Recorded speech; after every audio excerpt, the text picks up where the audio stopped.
ସମସ୍ତଙ୍କୁ ଶୁଭ ସକାଳ। ମୁଁ ଶ୍ରୀମତୀ କୌଶଲ୍ୟା ପଟେଲ, ସରକାରୀ ଉଚ୍ଚ ମାଧ୍ୟମିକ ବିଦ୍ୟାଳୟ କରମଡିହିର ସଂସ୍କୃତ ଶିକ୍ଷୟିତ୍ରୀ। ଆଜିର ଭର୍ଚୁଆଲ କ୍ଲାସକୁ ସମସ୍ତଙ୍କୁ ସ୍ୱାଗତ ଜଣାଉଛି। ଆଜିର ବିଷୟବସ୍ତୁ ହେଲା ନବମ ଶ୍ରେଣୀ ଓଡ଼ିଆ ବ୍ୟାକରଣ କାରକ ଓ ବିଭକ୍ତି ପ୍ରଥମ ଭାଗ। ତାହେଲେ ପିଲାମାନେ ଚାଲ ଆମେ ଏବେ ସ୍ମାର୍ଟ ବୋର୍ଡ ପାଖକୁ ଯିବା। ଆମର ଆଜିର ବିଷୟବସ୍ତୁ ହେଲା କାରକ ଓ ବିଭକ୍ତି ପ୍ରଥମ ଭାଗ। ଦେଖ ପିଲାମାନେ, ସ୍ମାର୍ଟ ବୋର୍ଡରେ ରାମଚନ୍ଦ୍ର ଶବ୍ଦକୁ ଲଗାଇ କେତେ ଗୋଟି ବାକ୍ୟ ଦିଆଯାଇଛି। ଯଥା ରାମଚନ୍ଦ୍ର ପିତୃସତ୍ୟ ପାଳନ କରି 14 ବର୍ଷ ବନବାସ କଲେ। ମାତା କୈକେୟୀ ରାମଚନ୍ଦ୍ରଙ୍କୁ ବହୁତ ଭଲ ପାଉଥିଲେ। ରାବଣ ରାମଚନ୍ଦ୍ରଙ୍କ ଦ୍ୱାରା ନିହତ ହେଲା। ବିଶ୍ୱାମିତ୍ର ରାମଚନ୍ଦ୍ରଙ୍କୁ ଦିବ୍ୟାସ୍ତ୍ର ପ୍ରଦାନ କରିଥିଲେ। ରାମଚନ୍ଦ୍ରଙ୍କ ଠାରୁ ଆମେ ଅନେକ ଦିବ୍ୟ ଗୁଣ ଶିଖିବା ଉଚିତ। ରାମଚନ୍ଦ୍ରଙ୍କ ଭ୍ରାତା ଲକ୍ଷ୍ମଣ ମଧ୍ୟ ଧନୁର୍ବିଦ୍ୟାରେ ନିପୁଣ ଥିଲେ। ଏଠି ପିଲାମାନେ ଏ ରାମଚନ୍ଦ୍ର ହେଲା ଗୋଟେ ଗୋଟେ କାରକ ଏବଂ ଏଇ କାରକରେ ଯାହା ଲାଗିଛି ଏଠି ହେଲା ଆମର ଙ୍କୁ, ଦ୍ୱାରା, ଙ୍କୁ, ଠାରୁ, ଙ୍କ, ଠାରେ, ଏଗୁଡ଼ା ଗୋଟେ ଗୋଟେ ହେଲା ବିଭକ୍ତି ଚିହ୍ନ। ଏଠି ବି ଆମର ପ୍ରଥମା ବିଭକ୍ତି ଲାଗିଛି। ଏଠି ଦ୍ୱିତୀୟା, ତୃତୀୟା, ଚତୁର୍ଥୀ, ପଞ୍ଚମୀ, ଷଷ୍ଠୀ ଏବଂ ସପ୍ତମୀ। ତାହେଲେ ପିଲାମାନେ ବିଭକ୍ତି କ'ଣ, କାରକ କ'ଣ, ଆମେ ଚାଲ ଦେଖିବା। ବିଭକ୍ତି କାହାକୁ କୁହାଯାଏ ପିଲାମାନେ? ଯେଉଁ ବର୍ଣ୍ଣ ବା ବର୍ଣ୍ଣ ସମଷ୍ଟି ଦ୍ୱାରା ସଂଖ୍ୟା ଓ କାରକ ସୂଚିତ ହୁଏ ତାହାକୁ ବିଭକ୍ତି କୁହାଯାଏ। ଗୋଟେ ଉଦାହରଣ ଦେଖ, ଲୋକମାନେ ଦେଶର ଉନ୍ନତି ପାଇଁ ନିଜର ସ୍ୱାର୍ଥକୁ ବଳି ଦେବା ଉଚିତ। ଏଠି ଆମର ଏଇ ମାନେ, ର, ପାଇଁ, ର, କୁ ଏଗୁଡ଼ା ଗୋଟେ ଗୋଟେ ହେଲା ଆମର ବିଭକ୍ତି ଚିହ୍ନ ଏବଂ ଲୋକ, ଦେଶ, ଉନ୍ନତି, ନିଜ, ସ୍ୱାର୍ଥ ଏଗୁଡ଼ା ହେଲା ଆମର ଗୋଟେ ଗୋଟେ କାରକ। ତାହେଲେ ପିଲାମାନେ କାରକ ଆମର କେତେ ପ୍ରକାର? 6 ପ୍ରକାର। କର୍ତ୍ତା କାରକ, କର୍ମ କାରକ, କରଣ କାରକ, ଅପାଦାନ କାରକ, ସମ୍ବନ୍ଧ ପଦ, ଅଧିକରଣ କାରକ। ବିଭକ୍ତି ଆମର 7 ପ୍ରକାର। ପ୍ରଥମା ବିଭକ୍ତି, ଦ୍ୱିତୀୟା ବିଭକ୍ତି, ତୃତୀୟା ବିଭକ୍ତି, ଚତୁର୍ଥୀ ବିଭକ୍ତି, ପଞ୍ଚମୀ ବିଭକ୍ତି, ଷଷ୍ଠୀ ବିଭକ୍ତି ଏବଂ ସପ୍ତମୀ ବିଭକ୍ତି। ପିଲାମାନେ କାରକ ଏବଂ ବିଭକ୍ତି ସମାନ୍ତର ଭାବରେ ଚାଲିଥାନ୍ତି। ଯୋଉଠି କର୍ତ୍ତା କାରକ ହବ ସେଠି ପ୍ରଥମା ବିଭକ୍ତି ହୁଏ। ପ୍ରଥମା ବିଭକ୍ତିର ଚିହ୍ନ ହେଲା ଟି, ଟା, ଗୁଡ଼ିକ, ଗୁଡ଼ାକ, ମାନେ। କର୍ମ କାରକରେ ଦ୍ୱିତୀୟା ବିଭକ୍ତି ହୁଏ। ଦ୍ୱିତୀୟା ବିଭକ୍ତିର ଚିହ୍ନ ହେଲା କୁ, ଙ୍କୁ, ମାନଙ୍କୁ, ଗୁଡ଼ିକୁ, ଗୁଡ଼ାକୁ। କରଣ କାରକରେ ଆମର ତୃତୀୟା ବିଭକ୍ତି ହୁଏ। ତୃତୀୟା ବିଭକ୍ତିର ଚିହ୍ନ ହେଲା ରେ, ଦ୍ୱାରା, ମାନଙ୍କ ଦ୍ୱାରା, ଦେଇ, ମାନଙ୍କ, ଦେଇ। ସମ୍ପ୍ରଦାନ କାରକରେ ଚତୁର୍ଥୀ ବିଭକ୍ତି ହୁଏ। କୁ, ଙ୍କୁ, ମାନଙ୍କୁ, ନିମିତ୍ତ, ସକାଶେ। ଅପାଦାନ କାରକରେ ପଞ୍ଚମୀ ବିଭକ୍ତି ହୁଏ। ପଞ୍ଚମୀ ବିଭକ୍ତିର ଚିହ୍ନ ହେଲା ରୁ, ଠାରୁ, ମାନଙ୍କ ଠାରୁ, ଗୁଡ଼ିକରୁ, ଗୁଡ଼ାକ ଠାରୁ। ସମ୍ବନ୍ଧ ପଦରେ ପିଲାମାନେ ଷଷ୍ଠୀ ବିଭକ୍ତି ହୁଏ। ଷଷ୍ଠୀ ବିଭକ୍ତିର ଚିହ୍ନ ହେଲା ରଂ, କର, ମାନଙ୍କର, ଗୁଡ଼ିକର। ଆମର ଅଧିକରଣ କାରକ ହୁଏ ସପ୍ତମୀ ବିଭକ୍ତି। ସପ୍ତମୀ ବିଭକ୍ତିର ଚିହ୍ନ ହେଲା ରେ, ଠାରେ, ମାନଙ୍କ ଠାରେ, ଗୁଡ଼ିକ ଠାରେ। ତାହେଲେ ଆମେ ଭଲ ଭାବରେ କାରକ ଏବଂ ବିଭକ୍ତିକୁ ଜାଣିବା ପାଇଁ ଦେଖ ଏଠି ଆଉ ଗୋଟେ ଉଦାହରଣ। ଅଯୋଧ୍ୟାର ରାଜା ପ୍ରଭାତରେ ଭିକ୍ଷୁକ ମାନଙ୍କୁ ରାଜକୋଷରୁ ସ୍ୱହସ୍ତରେ ଗାଈ ଗୁଡ଼ିକ ଦାନ କଲେ। ଏଠି ଆମର ଦାନ କଲେ ହେଲା ପିଲାମାନେ କ୍ରିୟା। ଏଇ କ୍ରିୟା ସମ୍ପାଦନ ପାଇଁ ଆମର ଏଠି ରାଜା ଗାଈ ଗୁଡ଼ିକ ସ୍ୱହସ୍ତରେ ଭିକ୍ଷୁକ ମାନଙ୍କୁ ରାଜକୋଷରୁ ପ୍ରଭାତରେ ଯୋଉ ଏଗୁଡ଼ା ହେଲା ଆମର ଗୋଟେ ଗୋଟେ କାରକ। ଆଉ ସେମାନେ କୋଉ କାରକ ଆମେ କେମିତି ଜାଣିବା? ଏଠି ଯଦି ଆମେ ପ୍ରଶ୍ନ କରିବା କିଏ ଦାନ କଲେ, ଉତ୍ତର ଆସିବ ରାଜା। ରାଜା ହେଲେ କର୍ତ୍ତା କାରକ ଆଉ କର୍ତ୍ତା କାରକରେ ପ୍ରଥମା ବିଭକ୍ତି ହୁଏ। ଏଠି କଣ ଦାନ କଲେ ପ୍ରଶ୍ନ କଲେ ଉତ୍ତର ଆସିବ ପିଲାମାନେ ଗାଈ ଗୁଡ଼ିକୁ। ଗାଈ ଗୁଡ଼ିକୁ ହେଲା କର୍ମ। କର୍ମ କାରକରେ ଦ୍ୱିତୀୟା ବିଭକ୍ତି ହୁଏ। ଏବଂ କାହା ଦ୍ୱାରା ଦାନ କଲେ ପ୍ରଶ୍ନ କଲେ ଉତ୍ତର ଆସିବ ଆମର ସ୍ୱହସ୍ତରେ। ସ୍ୱହସ୍ତରେ ହେଲା ଆମର କରଣ କାରକ। କରଣ କାରକରେ ତୃତୀୟା ବିଭକ୍ତି ହୁଏ। କାହାକୁ ଦାନ କଲେ ପ୍ରଶ୍ନ ପଚାରିଲେ ଉତ୍ତର ଆସିବ ଭିକ୍ଷୁକ ମାନଙ୍କୁ। ଏଠି ଭିକ୍ଷୁକ ମାନଙ୍କୁ ହେଲା ଆମର ସମ୍ପ୍ରଦାନ କାରକ। ସମ୍ପ୍ରଦାନ କାରକରେ ଚତୁର୍ଥୀ ବିଭକ୍ତି ହୁଏ। କେଉଁଠାରୁ ଦାନ କଲେ? ଏଠି ରାଜକୋଷରୁ ହେଲା ଅପାଦାନ କାରକ ଆଉ ଅପାଦାନ କାରକରେ ପିଲାମାନେ ପଞ୍ଚମୀ ବିଭକ୍ତି ହୁଏ। ପ୍ରଭାତରେ ଦାନ କଲେ, କେତେବେଳେ ଦାନ କଲେ ପ୍ରଶ୍ନ କଲେ ଉତ୍ତର ଆସିବ ପ୍ରଭାତରେ। ହେଲା ଆମର ଅଧିକରଣ କାରକ। ଅଧିକରଣ କାରକରେ ସପ୍ତମୀ ବିଭକ୍ତି ହୁଏ। ଏଠି ଗୋଟେ ଦେଖ ଆମର ଅଯୋଧ୍ୟାର ରାଜା ଦାନ କଲେ। ଏଠି ଅଯୋଧ୍ୟାର ପଦର ଦାନ କଲେ क्रियापद सहित कौनसी संबंध नहीं किंतु कहा सहित संबंध अच्छी राजा सहित संबंध अच्छी तेणु एठी अयोध्या संबंध पद है आ संबंध पद रे हम षष्ठी विभक्ति है किए दान कले बोली आम प्रश्न पचार उत्तर कौन आसला पिला माने राजा राजा हेले कर्ताकारक कर्ताकारक प्रथमा विभक्ति हुई कौन दान कले बोली प्रश्न पचारे उत्तर आसला आमर गाई गुड़िक है आमर कर्म कारक कहा द्वारा दान कले बोली प्रश्न पचारे उत्तर आसीबो स्वहस्तरे स्वहस्तरे है करण कारक कहा करण कारक तृतीय विभक्ति हुई कहा दान कले बोली प्रश्न पचारे उत्तर आसला भिक्षुक मानकू आमर संप्रदान कारक आ संप्रदान कारक चतुर्थी विभक्ति हुई कहा ठारू दान कले राजकोषरु केउ ठारू दान कले राजकोषरु राजकोष है आमर पंच अपादान कारक रे पंचमी विभक्ति हुई केते बेले दान कले उत्तर आसिला प्रभात रे दान कले एनु आमर प्रभात रे हला अधिकरण कारक रे सप्तमी विभक्ति हुई ताहेले आमर कारकर संज्ञा कोन पिला माने वाक्य मध्य रे क्रियापद सहित जेउ पद गुड़िकर सीधा सड़क संपर्क थाए ताकू कारक कुहा जाए एठी सीधा सड़क संपर्क थाए बोली काहे कुहा गला आमर एठी देख एठी राजा आमर अयोध्यार पद सहित दान कले क्रियार कौनसी संपर्क नहीं एठे राजा सहित संपर्क अछि तेणु संबंध पद है किंतु राजा गाई गुड़िक स्वहस्तर भिक्षुक मानक राजकोषरु जो प्रभात रे एगुड़ा है आमर दान कले क्रियापद सहित सीधा सड़क संपर्क अछि तेणु एमाने हेले गोटे गोटे कारक वर्तमान आमे देखिबा कर्ता कारक क्रिया संपादन रे जे मुख्य बा क्रिया संपादन जे करे ताहा कर्ता कारक आ कर्ता कारक रे पिला माने कोन हुए प्रथमा विभक्ति हुए उदाहरण विवेकानंद अमेरिका रे ओजस्विनी भाषण देइथिले किए ओजस्विनी भाषण देइथिले विवेकानंद एठी विवेकानंद हेले कर्ता आ कर्ता कारक प्रथमा विभक्ति हुए खरा दिने पणस पाचे कोन पाचे पिला माने पणस हैला कर्ता सेपरी राजा पुरोहितंक द्वारा यज्ञ कराउछंती के यज्ञ कराउछंती राजा एठी जने यज्ञ राजा हेले कर्ता एठी राजा जने यज्ञ कराउछंती कहा द्वारा करूछंती पुरोहितंक द्वारा तेणु एठी राजा हेले प्रयोजक कर्ता एवं पुरोहित हेले प्रयोज्य कर्ता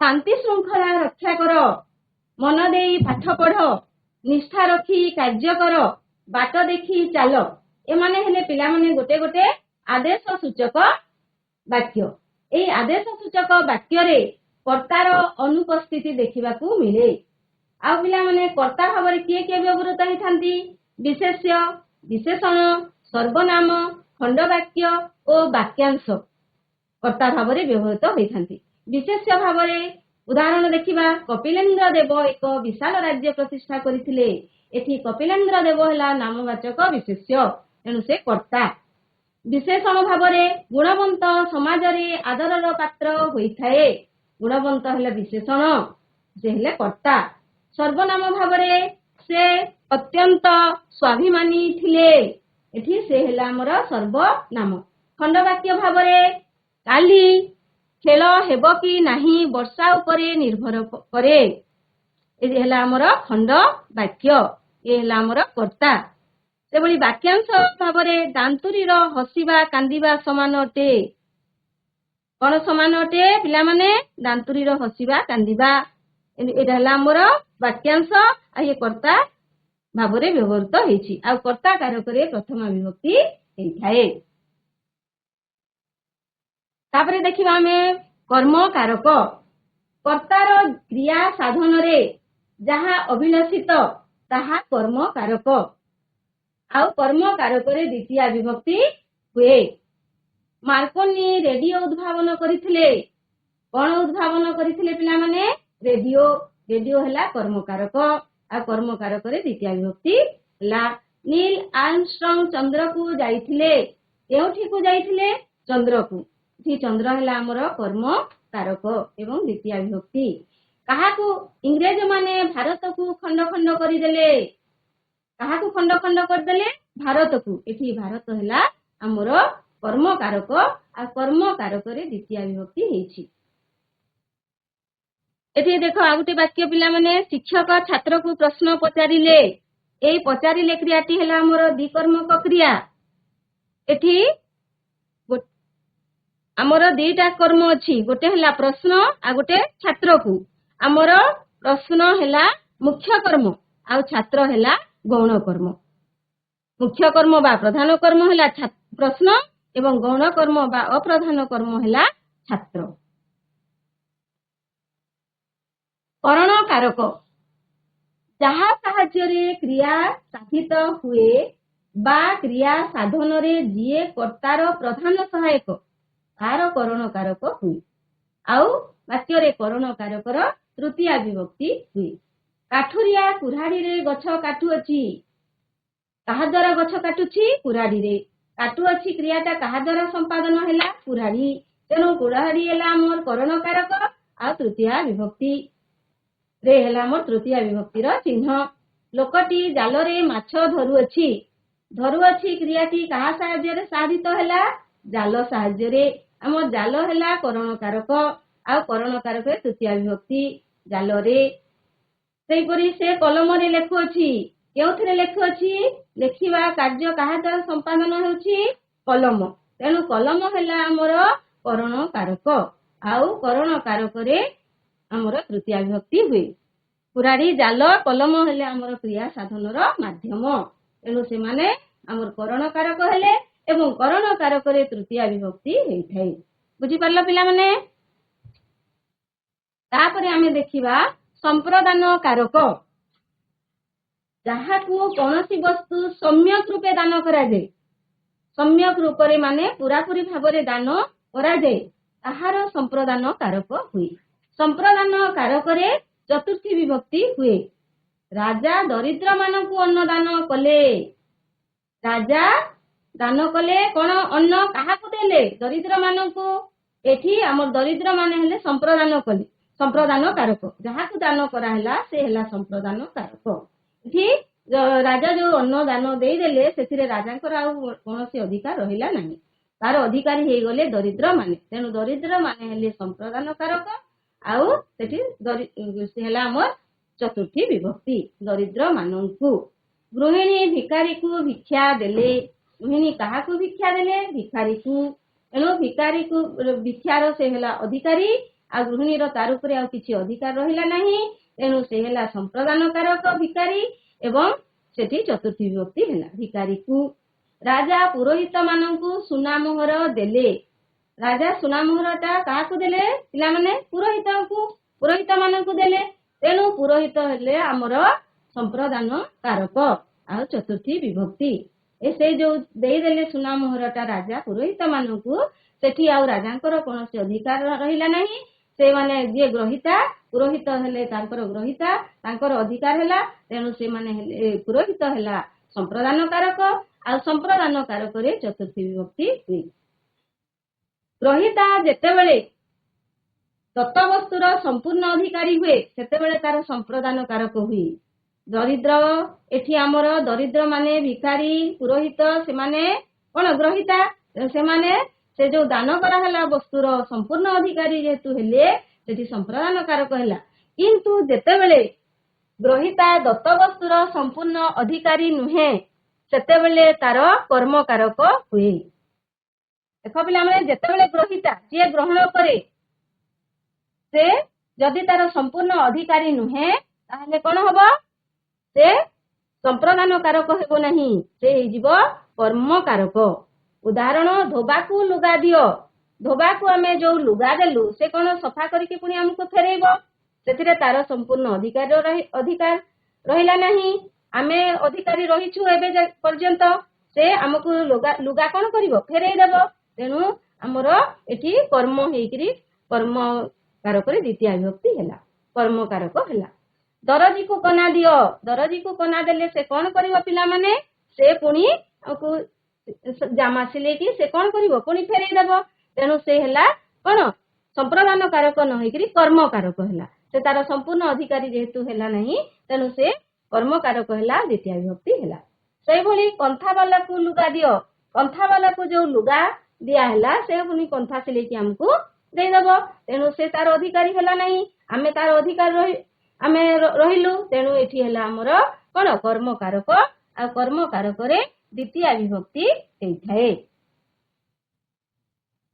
अपादान कारक क्रिया द्वारा गोटे वस्तु अन्य वस्तु ठारू विच्छिन्न बा अलगा हेबा जणा गले जे वस्तु ठारू विच्छिन्न हुए बा अलगा हुए ताहार अपादान कारक होइथाए। आ अपादान कारक रे पंचमी विभक्ति हुए। उदाहरण गछरू पत्र पड़िला गछरू केउठारू पत्र पड़िला पिला माने गछरू पूरा माने से आउ पुणी गछरू पत्र जाइकी गछरे लागिबो नाही से पूरा सेठू पड़ी गला पूरा विच्छिन्न हो गला अलग हो गला तेणु एठारे हमर अपादान कारक हैला जहा ठारू विच्छिन्न हैला कहा ठारू विच्छिन्न हैला गछ ठारू विच्छिन्न हैला तेणु गछ हैला हमर अपादान कारक एवं अपादान कारक रे हमर पंचमी विभक्ति हुई। केवल पिला माने विच्छिन्न अर्थ रे हमर अपादान कारक ही पंचमी विभक्ति हुए नाही उत्पत्ति अर्थ रे विरति अर्थ रे आरंभ अर्थ रे रक्षा अर्थ रे मुक्ति अंतर्ध्यान पराजय इत्यादि अर्थ रे मध्य अपादान कारक होइथाए। उदाहरण हैला क्षीररू घी बाहरे एठी कहा क्षीररू घी बाहरला उत्पत्ति अर्थ रे क्षीर हैला अपादान कारक पंचमी विभक्ति। सेहि भली श्रमिक माने आंदोलन रु विरत हेले विरति अर्थ रे ओहरिबा अर्थ रे तेणु एठी आंदोलन रु विरत हेले आंदोलन हैला हमर अपादान कारक एवं पंचमी विभक्ति। सेहि भली खजुरी गछ मूलरू पाहाच पाहाच एठी आरंभ रु खजुरी गछटा पाहाच पाहाच तेणु हमर मूलरू हैला हमर अपादान कारक आ पंचमी विभक्ति। श्रीकृष्ण पांडव माननकु अनेक विपदरू रक्षा करिथिले एठारे हमर रक्षा अर्थ रे पंचमी विभक्ति हैला विपद आ विपद पंचमी विभक्ति रो चिन्ह एठी रु लागिछि। 1947 मसीह रे भारत पराधीनतार मुक्ति हैला एठी मुक्ति अर्थ रे पराधीनता हमर अपादान कारक ही पंचमी विभक्ति हैला। एभली माया बल रे असुर माने सम्मुखरू अंतर्हित होई जाइछंती अंतर्ध्यान अर्थ रे अपादान कारक ही पंचमी विभक्ति हैला। पराजय अर्थ रे गुरु शिष्य ठारू पराजित हेले खुशी हुंती एठारे पराजय अर्थ रे अपादान कारक ही हमर पंचमी विभक्ति हैला। ताले हमें जानले अपादान कारक रे पंचमी विभक्ति हुए।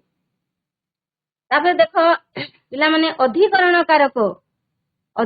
कारक क्रिया जेउ स्थान रे बा जेउ समय रे साधित हुए सही समयर बा स्थानर अधिकरण कारक हुए आ अधिकरण कारक रे सप्तमी विभक्ति हुए। उदाहरण गछरे पक्षीटी बसिछि पक्षीर बसिबार आधार हैला गछ अधिकरण कारक ही सप्तमी विभक्ति हेछि। पूर्णिमा रे पूर्ण चंद्र देखा जाए केउ समय रे देखा जाए पूर्णिमा रे एठी हमर आधार समय अधिकरण कारक एकरी हमर कोन हैला सप्तमी विभक्ति हैला। हमर अधिकरण कारक देखो पिला माने दुई भाग रे विभक्त स्थानाधिकरण बा आधार अधिकरण आ कालाधिकरण। स्थानाधिकरण आधार बा आधार अधिकरण उदाहरण गछरे पक्षीटी बसिछि। कालाधिकरण उदाहरण हैला पूर्णिमा रे पूर्णचंद्र देखा जाए एठी समय काल तेणु कालाधिकरण अधिकरण कारक। पुणी स्थानाधिकरण बा आधार अधिकरण पुणी हमर तीन भाग रे विभक्त हैला वैषयिक आधार अधिकरण। उदाहरण विनय बाबू व्याकरण रे प्रवीण एठी विषय कौथिरे प्रवीण व्याकरण एटा हैला हमर आधार वैषयिक आधार अधिकरण। हैला हमर तापर हैला ऐकदेशिक आधार अधिकरण गछरे फूल फुटिछि एनु हैला हमर ऐकदेशिक आधार अधिकरण गछ। एभली अभिव्यापक आधार अधिकरण उदाहरण तिलरे तेल थाए तिलरे पूरा व्याप्त होइकरी तेल थाए तेणु ये हैला हमर अभिव्यापक आधार अधिकरण। तापर हमने तमे सब बुझी पारलो आउ थरे हमें देखिबा हमर कारक केते प्रकार 6 प्रकार कर्ता कारक कर्म कारक करण कारक संप्रदान कारक अपादान कारक अधिकरण कारक। विभक्ति 7 प्रकार प्रथमा विभक्ति द्वितीय विभक्ति तृतीय विभक्ति चतुर्थी विभक्ति पंचमी विभक्ति ବିଭକ୍ତି, ଷଷ୍ଠୀ ବିଭକ୍ତି, ସପ୍ତମୀ ବିଭକ୍ତି। ସମ୍ବନ୍ଧୀୟ ଷଷ୍ଠୀ ସମ୍ବନ୍ଧ ପଦ ଯୋଗୁଁ ଷଷ୍ଠୀ ବିଭକ୍ତି ହୋଇଥାଏ। ଆମର ପ୍ରଥମ ବିଭକ୍ତିର ଚିହ୍ନ ହେଲା ଟି ଟା ଗୁଡାକ ମାନେ କର୍ମକାରକ ରେ ଦ୍ୱିତୀୟ ବିଭକ୍ତି ହୁଏ। ଦ୍ୱିତୀୟ ବିଭକ୍ତିର ଚିହ୍ନ ହେଲା କୁ ମାନଙ୍କୁ ଗୁଡାକୁ। କରଣ କାରକରେ ତୃତୀୟ ବିଭକ୍ତି ହୁଏ। ତୃତୀୟ ବିଭକ୍ତିର ଚିହ୍ନ ହେଲା ରେ ଦ୍ୱାରା ମାନଙ୍କ ଦ୍ୱାରା ଦେଇ ମାନଙ୍କ ଦେଇ। ସମ୍ପ୍ରଦାନ କାରକରେ ଚତୁର୍ଥୀ ବିଭକ୍ତି ହୁଏ। କୁ ମାନଙ୍କୁ ନିମିତ୍ତ ସକାଶେ ହେଲା ଆମର ଚତୁର୍ଥୀ ବିଭକ୍ତିର ଚିହ୍ନ। ପଞ୍ଚମୀ ବିଭକ୍ତିର ଚିହ୍ନ ହେଲା ରୁ ଠାରୁ ମାନଙ୍କ ଠାରୁ ଗୁଡିକରୁ ଗୁଡାକ ଠାରୁ। ଏଭଳି ସମ୍ବନ୍ଧ ପଦରେ ହୁଏ ଷଷ୍ଠୀ ବିଭକ୍ତି।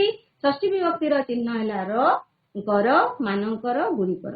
ଅଧିକରଣ କାରକରେ ହୁଏ ସପ୍ତମୀ ବିଭକ୍ତି। ସପ୍ତମୀ ବିଭକ୍ତିର ଚିହ୍ନ ହେଲା ରେ ଠାରେ ମାନଙ୍କ ଠାରେ ଗୁଡିକ ଠାରେ।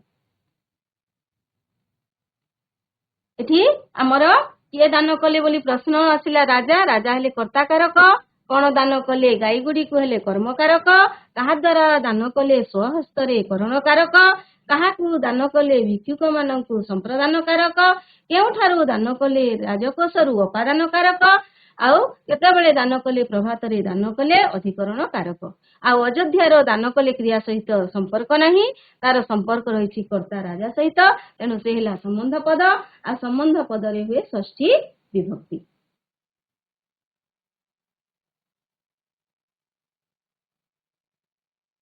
ଆଉ ଆମେ ଜାଣିଲେ ପିଲାମାନେ କ୍ରିୟା ସମ୍ପାଦନରେ ଯିଏ ମୁଖ୍ୟ ବା ଯିଏ କ୍ରିୟା ସମ୍ପାଦନ କରେ ସେ ହେଲା କର୍ତ୍ତାକାରକ। କର୍ତ୍ତାକାରକରେ ପ୍ରଥମ ବିଭକ୍ତି ହୁଏ। ଆଉ ଆଦେଶାତ୍ମକ ବାକ୍ୟରେ କର୍ତ୍ତାର ଅନୁପସ୍ଥିତି ଥିଲେ ମଧ୍ୟ ସେଠି ଆମର ପ୍ରଥମ ବିଭକ୍ତି ହୁଏ।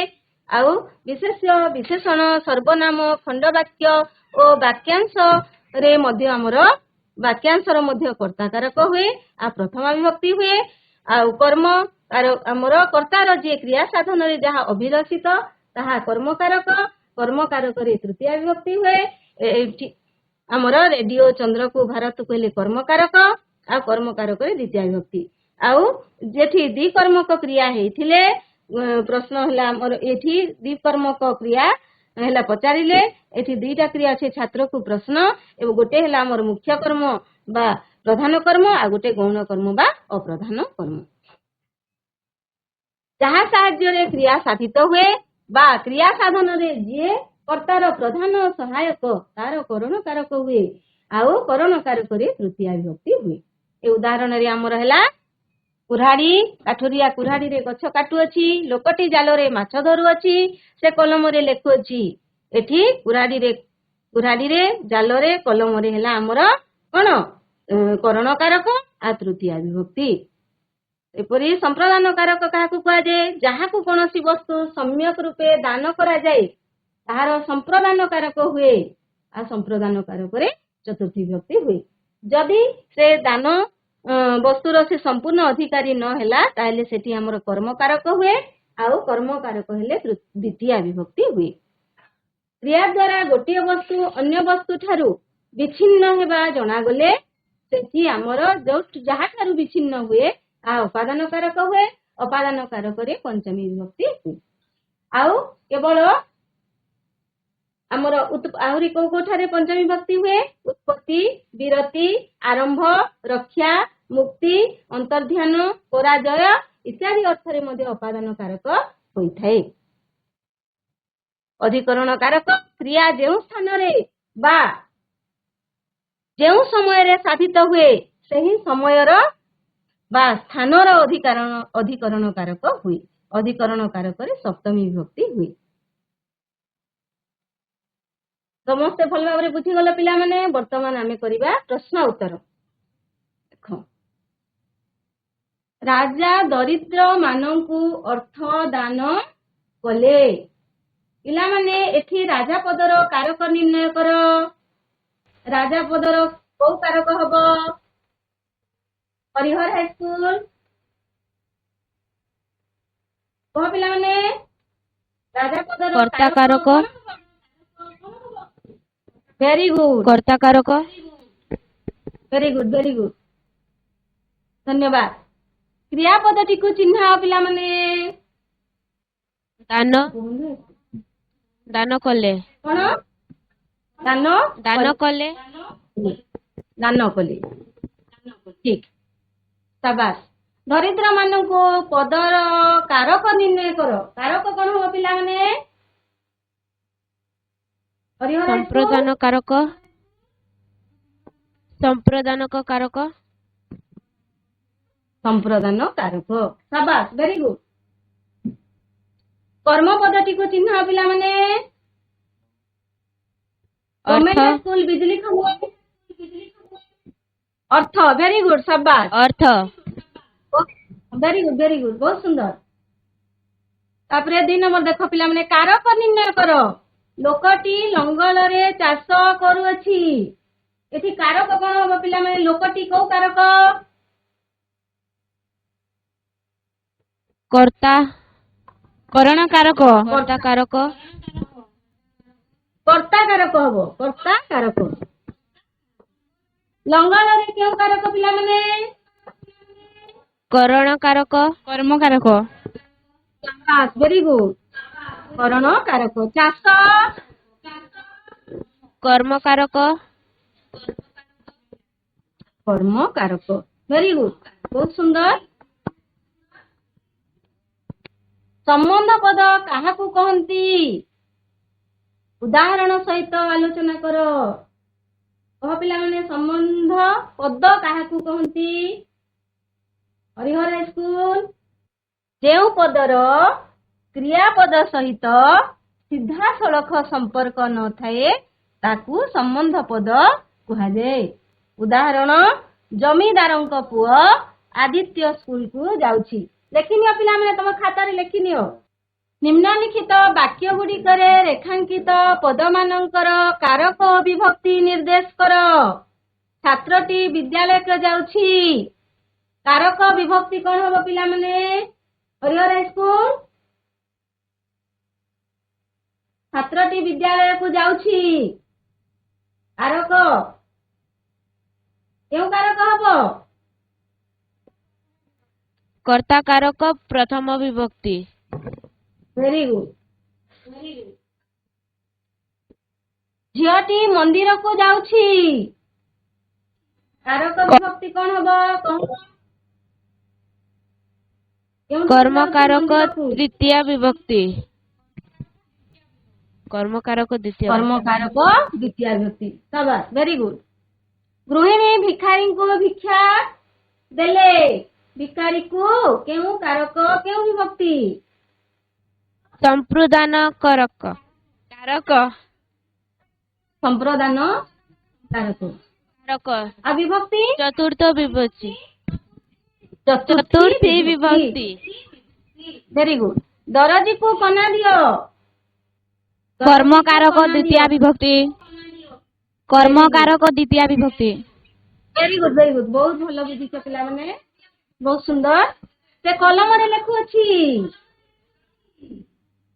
କରଣ କାରକ, ତୃତୀୟା ବିଭକ୍ତି। Very good. କରଣ କାରକରେ ତୃତୀୟା ବିଭକ୍ତି। ବର୍ଷା ଋତୁରେ କଦମ୍ବ ଫୁଲ ଫୁଟେ। ଅଧିକରଣ କାରକ, ଅଧିକରଣ କାରକ। ସପ୍ତମୀ ବିଭକ୍ତି। ହଁ ହଁ, ଅଧିକରଣ କାରକ ସପ୍ତମୀ। କେଉଁ ଅଧିକରଣ ହେଲା? କାଳାଧିକରଣ। ସମୟ ଯାଉଛି ଯେହେତୁ ନା। ମାଛ ପାଣିରେ ରହେ। ଅଧିକରଣ କାରକ, ସ୍ଥାନାଧିକରଣ। ହଁ, ଆଉ ବିଭକ୍ତି? ସପ୍ତମୀ ବିଭକ୍ତି। ବିଭକ୍ତି। ସପ୍ତମୀ ବିଭକ୍ତି। ସପ୍ତମୀ। Very good. ଗଛରେ ଫୁଲ ଫୁଟି ଅଛି। ଅଧିକରଣ କାରକ, ସପ୍ତମୀ ବିଭକ୍ତି। ଐକଦେଶିକ ଆଧାର। ହଁ, ବହୁତ ସୁନ୍ଦର। ବିନୟ ବାବୁ ବ୍ୟାକରଣରେ ପ୍ରବୀଣ। ଅଧିକରଣ କାରକ, ସପ୍ତମୀ ବିଭକ୍ତି। ହଁ, ବିଷୟ କୋଉ ଅଧିକରଣ? ବୈଷୟିକ ଆଧାର ଅଧିକରଣ। ସାବାସ, ଭେରି ଗୁଡ। ତିଲରେ ତେଲ ଥାଏ। ଅଧିକରଣ କାରକ, ସପ୍ତମୀ ବିଭକ୍ତି। Very good. ଅଧିକରଣ କାରକ, ସପ୍ତମୀ ବିଭକ୍ତି। ଅଭିବ୍ୟାପକ ଆଧାରାଧିକରଣ। ସାବାସ୍ ସାବାସ୍ ଭେରି ଗୁଡ୍। ପର୍ବତରୁ ପଥର ଖସିଲା। ଅପାଦାନ କାରକ ପଞ୍ଚମୀ ବିଭକ୍ତି। Very good. କ୍ଷୀରରୁ ଘିଅ ବାହାରେ। ଅପାଦାନ କାରକ ପଞ୍ଚମୀ ବିଭକ୍ତି। Very good. ନଦୀର ଜଳ ଶୀତଳ ଅଟେ। କୁହ। ଷଷ୍ଠୀ ବିଭକ୍ତି। ସମ୍ବନ୍ଧ ପଦ ଷଷ୍ଠୀ ବିଭକ୍ତି। ସମ୍ବନ୍ଧ ପଦ ଯୁଗରେ ଷଷ୍ଠୀ ବିଭକ୍ତି। ଖଜୁରୀ ଗଛ ମୂଳରୁ ପାହାଚ ପାହାଚ। ଅପାଦାନ କାରକ ପଞ୍ଚମୀ ବିଭକ୍ତି। ପଞ୍ଚମୀ ବିଭକ୍ତି। Very good. ଶ୍ରୀକୃଷ୍ଣ ପାଣ୍ଡବ ମାନଙ୍କୁ ଅନେକ ବିପଦରୁ ରକ୍ଷା କରିଥିଲେ। ଅପାଦାନ କାରକ ଅପାଦାନ ପଞ୍ଚମୀ କାରକ ବିଭକ୍ତି। ପଞ୍ଚମୀ ବିଭକ୍ତି। ଭେରି ଗୁଡ୍ ରକ୍ଷା ରକ୍ଷା ଅର୍ଥରେ। ଅର୍ଥ। Very good. ତାହେଲେ ଭଲ ଭାବରେ ବୁଝିପାରିଛ ଛୁଆମାନେ। ତଥାପି ଆମେ ଆଉ ଥରେ ଦେଖିଦେବା ଟିକେ କୋଉଠି କୋଉ କାରକ ହୁଏ, କୋଉ କାରକରେ କୋଉ ବିଭକ୍ତି ହୁଏ। କର୍ତ୍ତା କାରକରେ ପ୍ରଥମା ବିଭକ୍ତି ହୁଏ, କର୍ମ କାରକରେ ଦ୍ୱିତୀୟା ବିଭକ୍ତି ହୁଏ, କରଣ କାରକରେ ତୃତୀୟା ବିଭକ୍ତି ହୁଏ, ସମ୍ପ୍ରଦାନ କାରକରେ ଚତୁର୍ଥୀ ବିଭକ୍ତି ହୁଏ, ଅପାଦାନ କାରକରେ ପଞ୍ଚମୀ ବିଭକ୍ତି ହୁଏ, ସମ୍ବନ୍ଧ ପଦରେ ଷଷ୍ଠୀ ବିଭକ୍ତି ହୁଏ, ଅଧିକରଣ କାରକରେ ସପ୍ତମୀ ବିଭକ୍ତି ହୁଏ। ଆଉ ଆମର ଯେଉଁ ପଦର ଦାନ କଲେ କ୍ରିୟାପଦ ସହିତ ସିଧାସଳଖ ସମ୍ପର୍କ ନଥାଏ ସେ ହେଲା ସମ୍ବନ୍ଧ ପଦ। ଆଉ ଆମର ଯେଉଁ ପଦ ସିଧାସଳଖ ସମ୍ବନ୍ଧ ରହିଛି ସେଗୁଡିକ ହେଲା ଆମର କାରକ। ଏଠି ରାଜା କର୍ତ୍ତା କାରକ, ଗାଈ ଗୁଡିକ କର୍ମ କାରକ, ସ୍ୱହସ୍ତରେ କରଣ କାରକ, ଭିକ୍ଷୁକ ମାନଙ୍କୁ ହେଲା ଆମର ସମ୍ପ୍ରଦାନ କାରକ, ରାଜକୋଷରୁ ହେଲା ଅପାଦାନ କାରକ, ଆଉ ପ୍ରଭାତରେ ହେଲା ଅଧିକରଣ କାରକ। କାରକ କାହାକୁ କୁହାଯାଏ? ବାକ୍ୟ ମଧ୍ୟରେ କ୍ରିୟାପଦ ସହିତ ଯେଉଁ ପଦ ଗୁଡିକର ସିଧାସଳଖ ସମ୍ପର୍କ ଥାଏ ତାଙ୍କୁ କାରକ କୁହାଯାଏ। କ୍ରିୟା ସମ୍ପାଦନରେ ଯେ ମୁଖ୍ୟ ବା ଯିଏ କ୍ରିୟା ସମ୍ପାଦନ କରେ ତାହା କର୍ତ୍ତା କାରକ। କର୍ତ୍ତା କାରକରେ ପ୍ରଥମା ବିଭକ୍ତି ହୁଏ। ଆଉ ଆଦେଶାତ୍ମକ ବାକ୍ୟରେ ମଧ୍ୟ ଆମର କର୍ତ୍ତା କାରକ ଅନୁପସ୍ଥିତ ଥିଲେ ମଧ୍ୟ ସେଠି ପ୍ରଥମା ବିଭକ୍ତି ହୁଏ। ଆଉ ବିଶେଷ୍ୟ, ବିଶେଷଣ, ସର୍ବନାମ, ଖଣ୍ଡବାକ୍ୟ ଓ ବାକ୍ୟାଂଶ ଠାରେ ମଧ୍ୟ ଆମର କଣ ହୁଏ? କର୍ତ୍ତା କାରକ ହୁଏ ଆଉ ପ୍ରଥମା ବିଭକ୍ତି ହୁଏ। କର୍ତ୍ତାର କ୍ରିୟା ସାଧନରେ ଯାହା ଅଭିଲଷିତ ତାହା କର୍ମକାରକ। କର୍ମକାରକରେ ଦ୍ୱିତୀୟା ବିଭକ୍ତି ହୁଏ। ଆଉ ଆମର ଦ୍ୱିକର୍ମକ କ୍ରିୟା ହେଇଥିଲେ ଆମର ଗୋଟେ ମୁଖ୍ୟ ବା ପ୍ରଧାନ କର୍ମ ଆଉ ଗୋଟେ ଗୌଣ ବା ଅପ୍ରଧାନ କର୍ମ। ଏଇ ଉଦାହରଣ ଶିକ୍ଷକ ଛାତ୍ରକୁ ପ୍ରଶ୍ନ ପଚାରିଲେ ଏଠି ପ୍ରଶ୍ନ ହେଲା ଆମର ମୁଖ୍ୟ ବା ପ୍ରଧାନ କର୍ମ ଏବଂ ଛାତ୍ରକୁ ହେଲା ଗୌଣ ବା ଅପ୍ରଧାନ କର୍ମ। ଯାହା ସାହାଯ୍ୟରେ କ୍ରିୟା ସାଧିତ ହୁଏ ବା କ୍ରିୟା ସାଧନରେ ଯିଏ କର୍ତ୍ତାର ପ୍ରଧାନ ସହାୟକ ତାର କରଣ କାରକ ହୁଏ। ଆଉ କରଣ କାରକରେ ତୃତୀୟା ବିଭକ୍ତି ହୁଏ। ଯାହାକୁ କୌଣସି ବସ୍ତୁ ସମ୍ୟକ ରୂପେ ଦାନ କରାଯାଏ ତାହାର ସମ୍ପ୍ରଦାନ କାରକ ହୁଏ। ସମ୍ପ୍ରଦାନ କାରକରେ ଚତୁର୍ଥୀ ବିଭକ୍ତି ହୁଏ। କ୍ରିୟା ଦ୍ୱାରା ଗୋଟିଏ ବସ୍ତୁ ଅନ୍ୟ ବସ୍ତୁ ଠାରୁ ବିଚ୍ଛିନ୍ନ ହେବା ଜଣାଗଲେ ଯେଉଁ ବସ୍ତୁ ଠାରୁ ବିଚ୍ଛିନ୍ନ ହୁଏ ତାହାର ଅପାଦାନ କାରକ ହୁଏ। ଆଉ ଅପାଦାନ କାରକରେ ପଞ୍ଚମୀ ବିଭକ୍ତି ହୁଏ। କ୍ରିୟା ସାଧନରେ କ୍ରିୟା ଯେଉଁ ସ୍ଥାନରେ ବା ଯେଉଁ ସମୟରେ ସାଧିତ ହୁଏ ସେହି ସମୟର ବା ସ୍ଥାନର ଅଧିକରଣ କାରକ ହୁଏ। ଅଧିକରଣ କାରକର ସପ୍ତମୀ ବିଭକ୍ତି ହୁଏ। ଅଧିକରଣ କାରକ ଆମର ଦୁଇ ପ୍ରକାର, ସ୍ଥାନାଧିକରଣ ବା ଆଧାର ଅଧିକରଣ ଆଉ ଗୋଟେ କାଳାଧିକରଣ। ଆଉ ପୁଣି ଆମର ସ୍ଥାନାଧିକରଣ ତିନି ଭାଗରେ ବିଭକ୍ତ, ବୈଷୟିକ ଆଧାର ଅଧିକରଣ, ଐକଦେଶିକ ଆଧାର ଅଧିକରଣ, ଅଭିବ୍ୟାପକ ଆଧାର ଅଧିକରଣ। ଆଉ ତମେ ମାନେ ସବୁ ପ୍ରଶ୍ନର ଉତ୍ତର ବି ବହୁତ ସୁନ୍ଦର ଭାବେ ଦେଇଛ ପିଲାମାନେ। ଆଉ ତମର ଖାତାରେ ବି ଅନୁମାନ କରୁଛି ତମେ ଲେଖି ନେଇଥିବ। ସମସ୍ତେ ଭଲ ଭାବରେ ବୁଝିଛ, ପ୍ରଶ୍ନ ଉତ୍ତର ବି ବହୁତ ସୁନ୍ଦର ଭାବରେ ଦେଲ। ତୁମର ଗୃହ କାର୍ଯ୍ୟ ପିଲାମାନେ, କାରକ କାହାକୁ କହନ୍ତି, ତାହା କେତେ ପ୍ରକାରର, କର୍ମ କାରକ ଓ ସମ୍ପ୍ରଦାନ କାରକ ମଧ୍ୟରେ କି ପ୍ରଭେଦ ଅଛି ଉଦାହରଣ ସହ ଦର୍ଶାଅ। ତମେ ଗୃହ କାର୍ଯ୍ୟ କରି ତମର ସାହିତ୍ୟ ଶିକ୍ଷକଙ୍କୁ ବା ଶିକ୍ଷୟିତ୍ରୀଙ୍କୁ ଦେଖେଇବ। ଆଉ ପିଲାମାନେ ବହୁତ ସୁନ୍ଦର ଭାବରେ ତୁମେ ଉତ୍ତର ଦେଇଛ।